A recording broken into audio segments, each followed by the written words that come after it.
All righty, boys and girls, we're here back at it again for another week, a short week because of the Memorial Day holiday, but another week here nonetheless as we start to really wrap up this school year. And my oh my, what a school year it has been.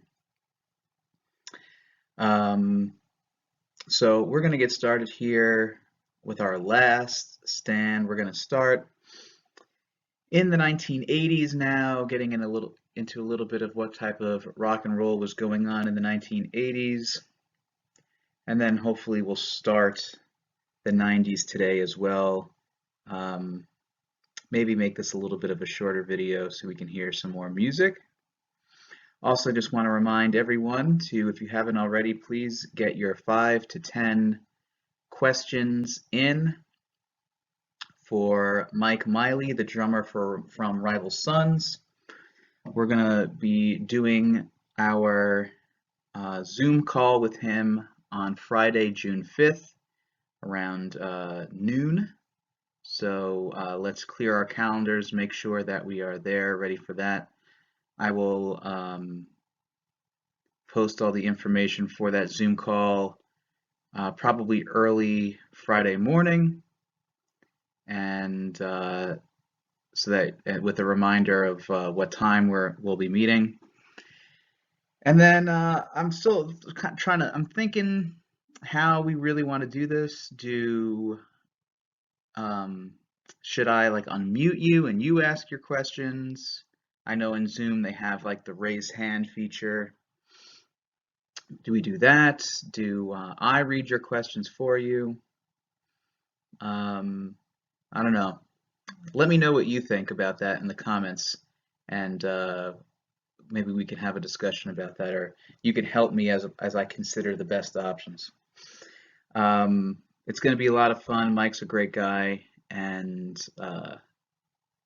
Rival Sons is a great band. So hopefully you're listening to them as often as you can, and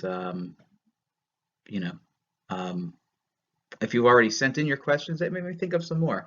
We won't. I'm not sure how long I have them for, so we probably won't get to ask all your questions, but we can ask a good sampling.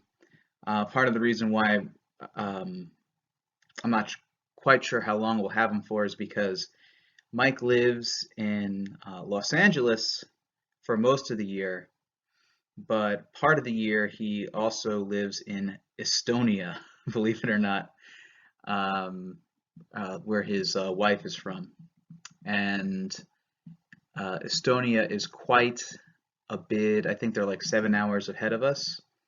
So we are meeting him at noon our time, that's going to be around 7 p.m. for him. So and Mike has kids and a family, so we want to be and we also want to be respectful of his time as well. So, but yeah, get those questions in.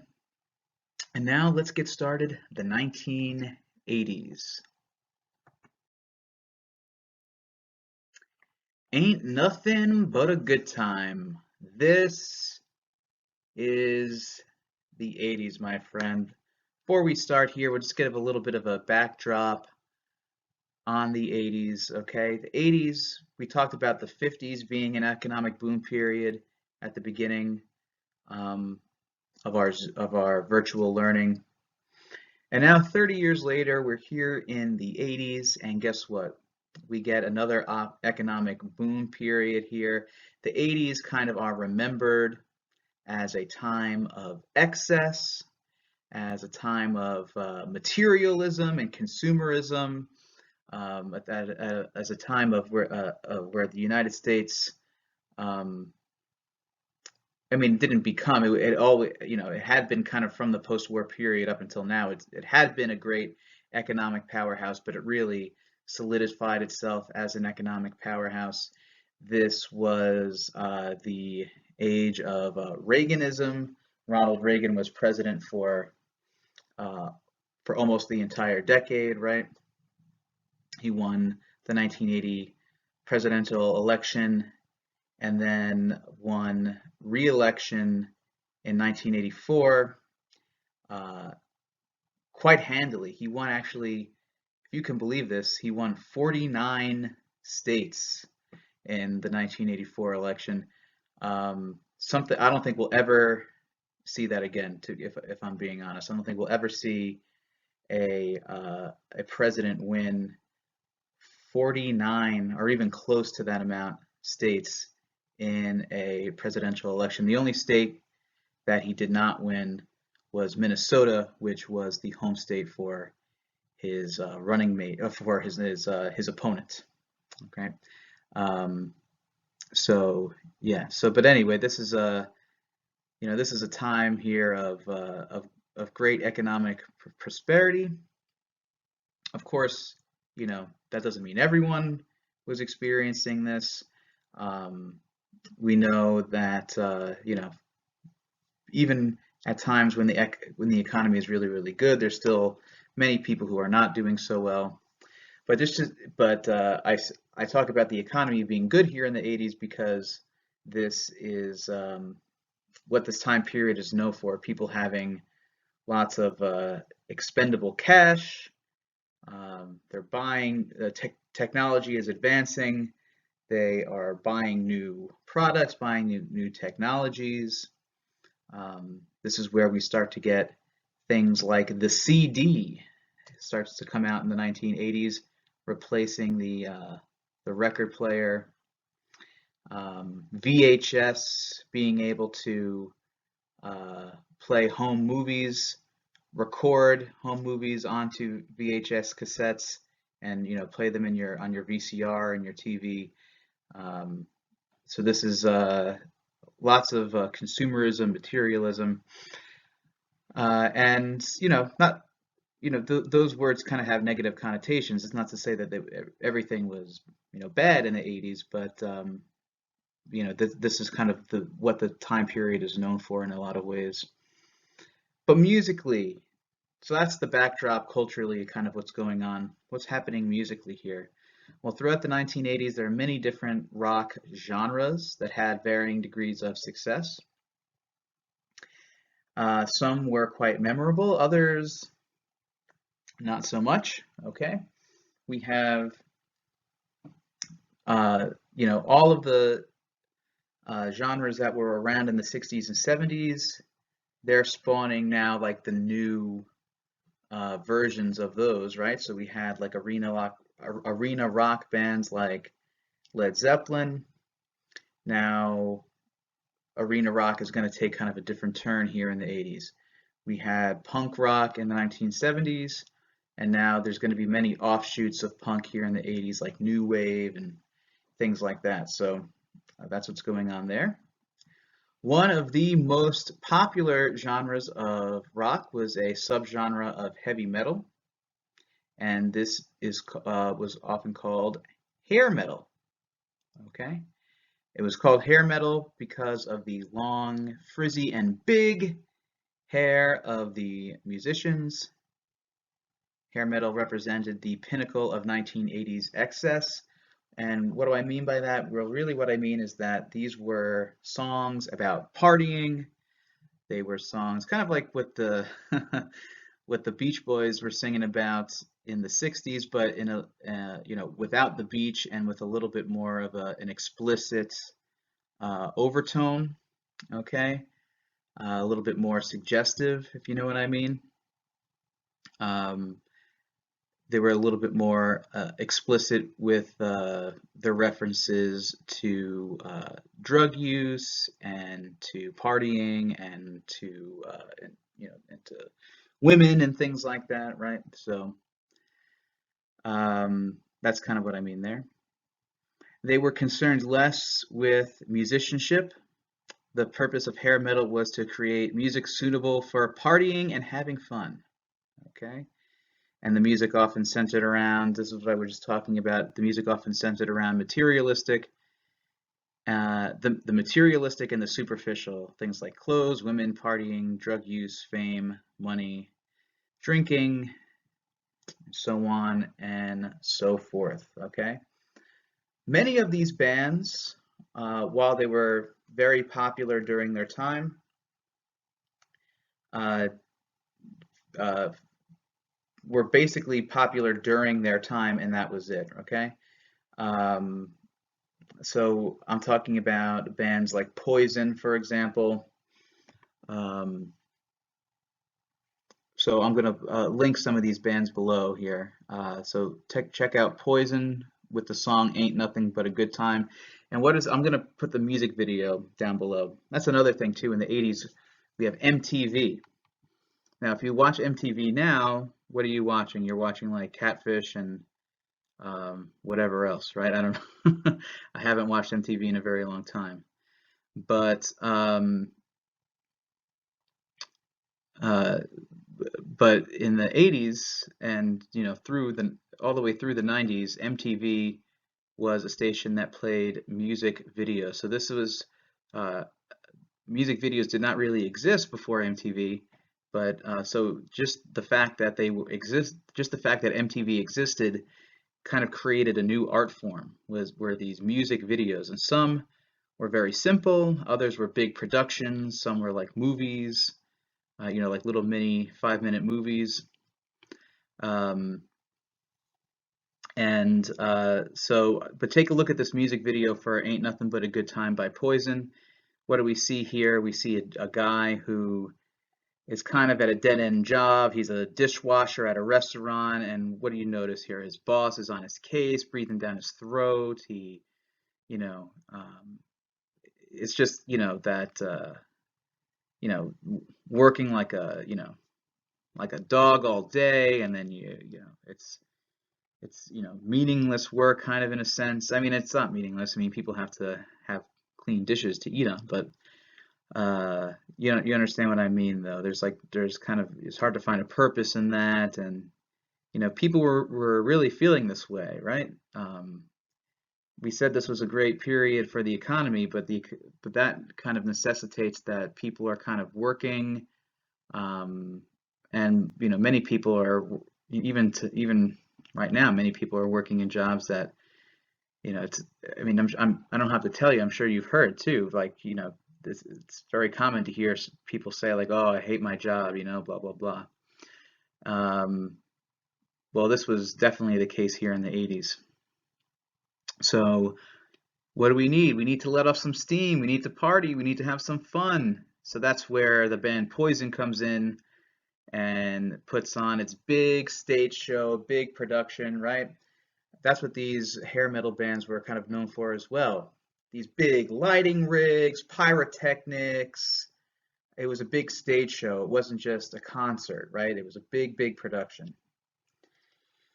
Um, a band that had a little bit more staying power that we, can kind of put into the hair metal category was the band Van Halen. Now, Van Halen had a lot of great songs. And they had David Lee Roth, who was the front man, very charismatic guy, fun to watch his antics on stage. And Van Halen had a lot more staying power than a lot of these other hair metal bands, probably because the musicianship was just a little bit more there, right? Eddie Van Halen, the guitarist, is known as one of the greatest heavy metal guitarists of all time. And so they had the musicianship, they had the songs, they had the presence. So that's why out of all of these hair metal bands, Van Halen is probably remembered um, above the rest. Okay, and there's just one more thing to mention here: the idea of the ballad, the heavy metal ballad, the hair metal ballad. Most heavy metal or hair metal bands had at least one song where they unplugged, they got acoustic guitars, and they did their best attempt at getting deep. And they would sing things like, every rose has its thorn. Oh, so deep. You got me. You got me in the feels. And things like that. So, or even More than words is all you have to do to make it real. I'll link that one below too. That's one of my favorites. Alrighty, let's move on. Now we've talked about the reaction throughout rock and roll history. Some sort of genre or style becomes dominant and then there's a reaction against it, right? So hair metal is becoming the dominant form here, this kind of 1980s excess. And now we're going to get a reaction to that. Okay, so let's read here. As we have learned, whenever one style of music becomes extremely popular, there is often a new style that emerges in response. The 1980s were known as a time of excess and prosperity in the United States. It also became known as a time of loose morals and fixation on the superficial.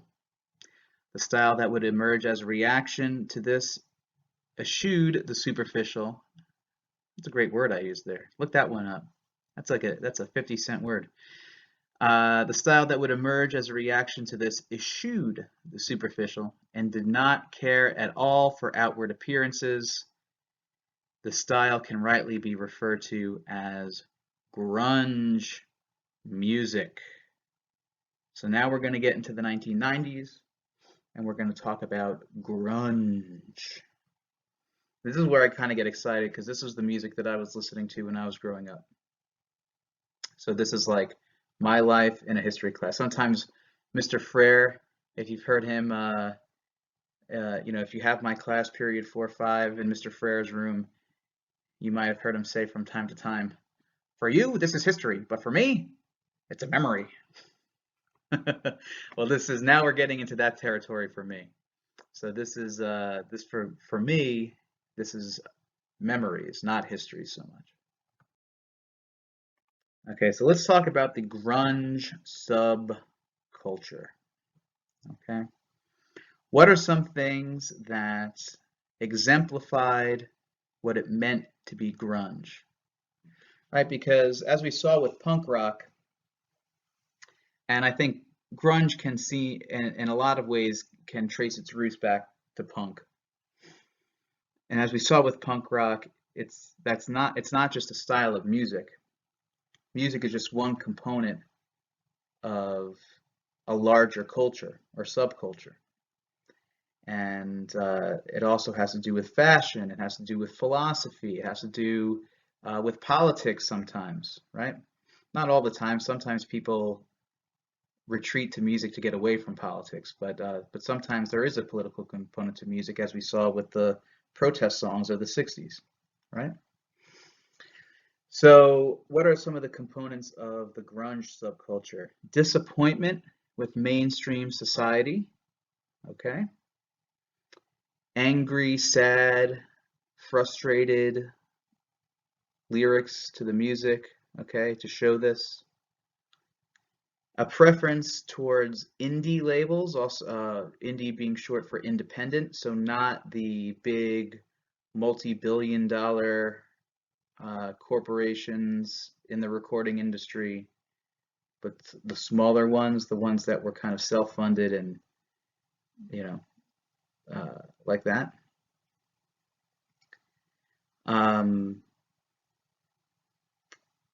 Many artists would stick with these because they did not want to quote sell out to the big record companies. Okay, that was very important to many of them, that they didn't want to sell out. They didn't want to sacrifice their principles of being in this subculture to sign with a major record label. Now, many of them did, and those are the ones that we really know about the most, right? Those are the ones that you probably have heard, and the ones that you haven't heard are probably the ones that stuck by their principles. So I guess there's a coin flip to do there over what is better. Now these, unlike the bands like Poison from the 80s, the hair metal bands that had these big theatrical stage productions, theatrical maybe is not the right word, but you know what I mean. These big laser light shows, pyrotechnics and stuff.